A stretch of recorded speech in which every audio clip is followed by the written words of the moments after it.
ആചാര്യ T V Hindu ആചാരങ്ങളെയും അനുഷ്ഠാനങ്ങളെയും കുറിച്ച് കൂടുതൽ അറിയാൻ ഈ ചാനൽ സബ്സ്ക്രൈബ് ചെയ്യുക.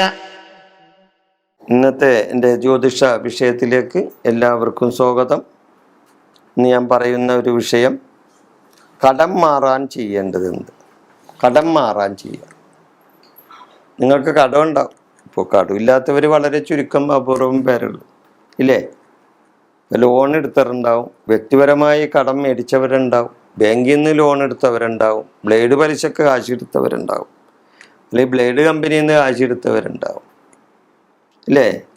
ധനകാര്യ സ്ഥാപനങ്ങളിൽ നിന്ന് ഇത് ചെയ്തിട്ടുണ്ട്. അപ്പോൾ അതെല്ലാം കടങ്ങൾ തന്നെയാണ്, ഇല്ലേ? എന്തിനാണ് നമ്മൾ കടം വാങ്ങുന്നത്? നമ്മുടെ കയ്യിൽ കാശില്ലാണ്ട് വരുമ്പോഴാണല്ലോ കടം വാങ്ങുന്നത്, ഇല്ലേ? കടം എപ്പോഴും നമുക്കൊരു മനപ്രയാസം ഉണ്ടാക്കുന്ന കാര്യമാണ്. കടമുണ്ടെങ്കിൽ ഉറക്കം കിട്ടില്ല. ഉറക്കം മര്യാദക്ക് സമാധാനമായിട്ട് കിടന്നുറക്കാൻ പറ്റില്ല. മനസാക്ഷിയുള്ളവർക്ക് കടം അവരുടെ ഉറക്കം കെടുത്തും. അപ്പോൾ കടം കയറി ആത്മഹത്യ ചെയ്യുന്നവർ നമ്മുടെ നാട്ടിൽ ഒത്തിരി പേരുണ്ട്. കടം കയറി ആത്മഹത്യ ചെയ്യും. കടം എങ്ങനെയെങ്കിലുമൊക്കെ മേടിച്ച് കാര്യങ്ങൾ നടത്തും. ചിലവർ മക്കളുടെ വിവാഹം നടത്താൻ വേണ്ടി കടം മേടിക്കും, അല്ലെങ്കിൽ ബാങ്ക് ലോൺ എടുക്കും. അവസാനം ബാങ്ക് ജപ്തി വരും, അടക്കാൻ പറ്റാത്ത അവസ്ഥയിൽ. അങ്ങനെ പല വിധത്തിൽ പല കാര്യങ്ങൾ കൊണ്ട് കടം കയറി വരുന്നവരുണ്ട്. ചിലവർ ബിസിനസ് നടത്തി പൊളിഞ്ഞു പോകും, ഇല്ലേ? ബിസിനസ്സൊക്കെ നടത്തി ബിസിനസ് സംബന്ധമായ കാര്യങ്ങളൊക്കെ ചെയ്ത് അവസാനം മുടക്കി കാശില്ലാണ്ട് അവസ്ഥ വരും, ബിസിനസ് തകരും. എത്ര ജോലി ചെയ്താലും പണം തികയാതെ വരും. നമ്മൾ ഓരോരുത്തരും അവർ എത്ര കടന്ന് അധ്വാനിച്ചാലും ശരിയാണ്, അവർക്ക് അവരുടെ കടം വീട്ടാൻ, അവർക്ക് അല്ലെങ്കിൽ അവരുടെ ജോലിക്കനുസരിച്ചുള്ള പണം തികയാതെ വരും. അവരുടെ കുടുംബ ചെലവുകളും മറ്റു കാര്യങ്ങളെല്ലാം അവരെ അലട്ടിക്കൊണ്ടിരിക്കും. അപ്പോൾ അങ്ങനെയുള്ള ആൾക്കാർ കുറി വിളിക്കും, ചിട്ടി വിളിക്കും, ഇല്ലേ? കുറി ചേർന്നവരുണ്ടെങ്കിൽ കുറി വിളിക്കും, ചിട്ടി ചേർന്നവരൊക്കെ ചിട്ടി വിളിക്കും, പലിശക്ക് കാശ് വാങ്ങും. പിന്നെ നമ്മുടെ നാട്ടിലൊക്കെ ഉണ്ടല്ലോ ഇപ്പം ഇങ്ങനെ പലിശ. അവരെ ബ്ലേഡുകാരെന്നാണ് പറയുന്നത്, ഇല്ലേ?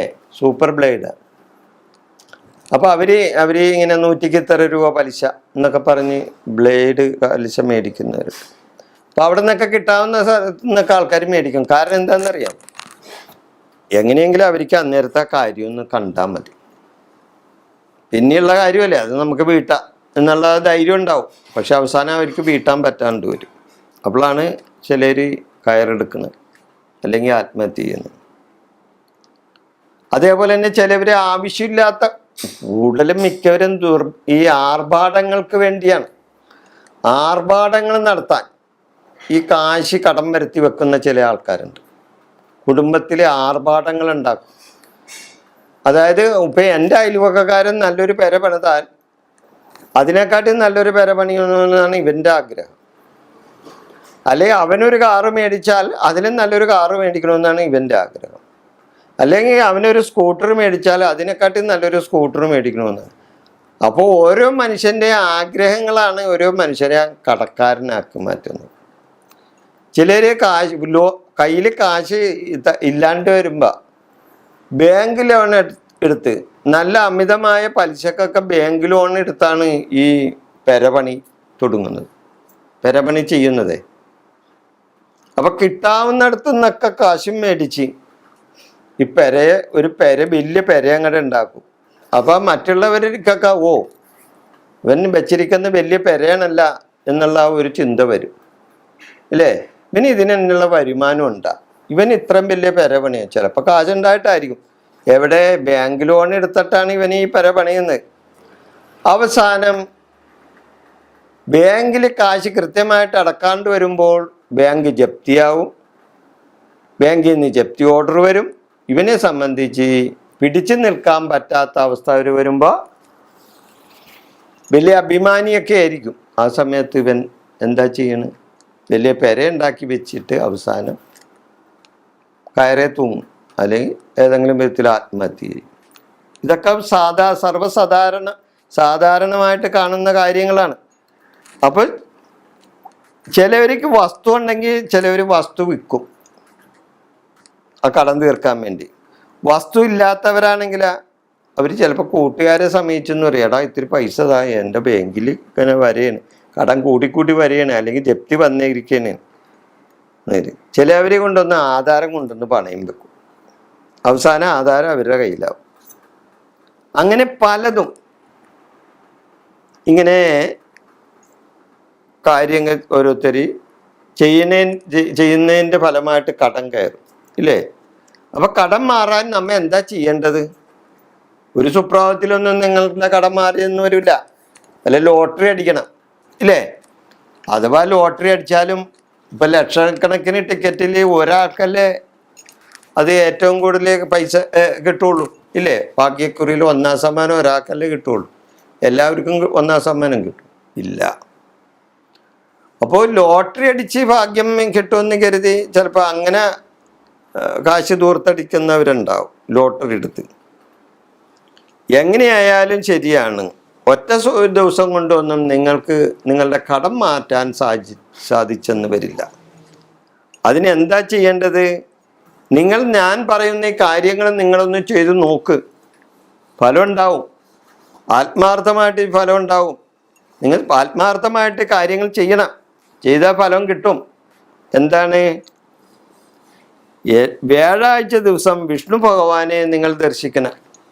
വ്യാഴാഴ്ച ദിവസം വിഷ്ണു ഭഗവാനെ ദർശിക്കുക, വിഷ്ണു ഭഗവാനെ പ്രാർത്ഥിക്കുക, വിഷ്ണു ഭഗവാന് വെണ്ണ, തുളസിമാല അതേപോലെയുള്ള വഴിപാടുകൾ നടത്താം. വ്യാഴാഴ്ച ദിവസം മഹാവിഷ്ണു അല്ലെങ്കിൽ കൃഷ്ണൻ ഈ ദേവന്മാരെ എല്ലാം നിങ്ങൾക്ക് ദർശിക്കാം. അവരോട് അടുത്തു പോയി നിങ്ങൾ വഴിപാട് നടത്തി പ്രാർത്ഥന നടത്തിയാൽ വ്യാഴാഴ്ച ദിവസം അത് തുടർച്ചയായി തുടർന്നു കൊണ്ടുപോയാൽ തീർച്ചയായിട്ടും ആ വിഷ്ണു ഭഗവാന്റെ അല്ലെങ്കിൽ കൃഷ്ണൻ്റെ ഒരു ഇത് നിങ്ങളിലുണ്ടാവും. നിങ്ങൾക്ക് ഭഗവാന്റെ പ്രീതി കിട്ടും. അപ്പോൾ വ്യാഴാഴ്ച ദിവസം മാത്രം എന്താണ്? അത് വിഷ്ണു ഭഗവാന്റെ ദിവസമാണ് വ്യാഴാഴ്ച. അത് വിഷ്ണു ഭഗവാൻ ആരാണ്? വേഴത്തിൻ്റെ ദേവനാണ്. വേഴം ആരാണ്? വേഴം എന്ന ഗ്രഹം ആരാണ്? ധനകാരകനാണ് അല്ലേ. വേഴം ധനകാരകനാണ്. അപ്പം വേഴത്തിൻ്റെ ദിവസം, വേഴഗ്രഹത്തിൻ്റെ ദിവസം അതാണ് വ്യാഴാഴ്ച. അതുകൊണ്ടാണ് വ്യാഴാഴ്ച നിങ്ങൾ ക്ഷേത്രത്തിൽ പോയി നിങ്ങളുടെ കടസംബന്ധമായ കാര്യങ്ങളെല്ലാം ഭഗവാനോട് പറഞ്ഞ്, ഭഗവാനെ ഈ കടത്തിൽ നിന്ന് എന്നെ രക്ഷപ്പെടുത്തി തരണേ, ഞാൻ ആകെ മുക്കറ്റം കടത്തിൽ നിൽക്കുകയാണ്, എൻ്റെ മകളുടെ വിവാഹകാര്യത്തിന് വേണ്ടിയാണ്, അല്ലെങ്കിൽ മക്കളുടെ പഠിപ്പിന് വേണ്ടിയാണ്, അല്ലെങ്കിൽ ഞാൻ പെരവെക്കാൻ വേണ്ടിയാണ്, ഒരു കുടുംബം ഉണ്ടാക്കാൻ വേണ്ടിയാണ് ഇതെല്ലാം ചെയ്തത്. ഇന്നെല്ലാം ആകെ നശിച്ചിരിക്കുകയാണ്. എനിക്ക് അങ്ങയുടെ കൃപ കിട്ടണം, അങ്ങയുടെ അനുഗ്രഹം ഉണ്ടാകണം ഭഗവാനെ എന്ന് നല്ല പോലെ നിങ്ങൾ വ്യാഴാഴ്ച തോറും ഭഗവാനെ ചെറിയ പുഷ്പാഞ്ജലിയോ അതേപോലെ തുളസിമാലയോ വെണ്ണ നിവേദ്യമോ നടത്തി നിങ്ങളൊന്നും നന്നായിട്ട് പ്രാർത്ഥിച്ചു നോക്ക്, ഫലമുണ്ടാവും. ഒരു സംശയമില്ല. നിങ്ങൾ ചെയ്യുന്ന പ്രവൃത്തി ആത്മാർത്ഥമായിട്ട് ചെയ്യണമെന്ന് മാത്രമേ ഉള്ളൂ. അതേപോലെ തന്നെ 7 പക്കപ്പിറന്നാളിന് കൃഷ്ണക്ഷേത്രത്തിൽ നാണയപ്പറ വഴിപാട് നടത്തണം. 7 പക്കപ്പിറന്നാളെങ്കിലും മാസത്തിൽ വരുന്ന ഒരു പക്കപ്പിറന്നാളുണ്ടല്ലോ നിങ്ങളുടെ നക്ഷത്രം, ആ നക്ഷത്ര ദിവസം നിങ്ങൾ ഭഗവാന് ക്ഷേത്രത്തിൽ നാണയപ്പറ നടത്തുക. കാരണം നിങ്ങളുടെ ദാരിദ്ര്യം തീരണം, കടം തീരണം, ധനസമ്പരപരമായ വർധന ഉണ്ടാകണം. അതിനാണ് നാണയപ്പറ നടത്താൻ പറയുന്നത്. അതേപോലെ തന്നെ ഋണമോചന യന്ത്രം എഴുതി ധരിക്കുന്നത് നല്ലതാണ്. അത് വിധിപ്രകാരം ഇപ്പം എല്ലാവരും യന്ത്രം എഴുതും. പക്ഷെ ഏത് ശാന്തിനോട് പറഞ്ഞാലും യന്ത്രമല്ലേ, ഋണമോചന യന്ത്രമല്ലേ, ഓ ആയിക്കോട്ടെ ഞാൻ എഴുതി തരാം കുഴപ്പമില്ല എന്നൊക്കെ പറയും. പക്ഷെ അത് എഴുതി തന്നെ എന്ത് യന്ത്രമൊന്നും നമുക്ക് പറയാൻ പറ്റുമല്ല, നമുക്കത് തുറന്നു നോക്കാനൊന്നും പറ്റും. ഇനി നോക്കിയാൽ തന്നെ നമുക്കറിയാം ഇന്ന യന്ത്രമെന്ന്. അപ്പം ഋണമോചന യന്ത്രം എന്ന് പറഞ്ഞൊരു യന്ത്രമുണ്ട്. ആ യന്ത്രം എഴുതി ധരിച്ചാൽ നമുക്ക് കടത്തിൽ നിന്നും മുക്തി കിട്ടും. അപ്പൊ അത് എഴുതി മേടിക്കേണ്ടവരിൽ നിന്ന് മേടിക്കണം. എന്നിട്ടത് വിധിപ്രകാരം അതനുസരിച്ചുള്ള പൂജാതി കർമ്മങ്ങൾ ചെയ്ത് മേടിച്ചിട്ട് വേണം അത് ധരിക്കാൻ. അപ്പൊ എല്ലാവരും നാളെ തന്നെ പോയിട്ട് ഋണമോചന യന്ത്രം ധരിച്ച് അങ്ങോട്ട് ധരിച്ചാൽ നിങ്ങളുടെ കടം മാറുമെന്നല്ല ഞാൻ പറയണേ. അപ്പൊ അത് ആചാരം അനുസരിച്ചുള്ള കാര്യങ്ങൾ ചെയ്ത് വഴി പോലെ ഓരോരോ കാര്യങ്ങൾ ചെയ്തു വരുമ്പോൾ ഭഗവാന്റെ പ്രീതി കിട്ടി നിങ്ങൾക്ക് ആ കടത്തിൽ നിന്നൊരു മുക്തി കിട്ടും. ഞാൻ പറയുന്ന ഈ കാര്യങ്ങൾ നിങ്ങൾക്കൊന്ന് ചെയ്തു നോക്കാം. അപ്പൊ കടം മാറിക്കിട്ടാൻ നിങ്ങൾ ഭഗവാനെ പ്രാർത്ഥിക്കുക. ഭഗവാനോട് നിങ്ങളുടെ അവസ്ഥകളെല്ലാം പറഞ്ഞ് പ്രാർത്ഥിച്ചാൽ തീർച്ചയായിട്ടും ഫലം ഉണ്ടാവും. ഈ വിഷയം ഞാനിവിടെ അവസാനിപ്പിക്കുന്നു. നന്ദി, നമസ്കാരം.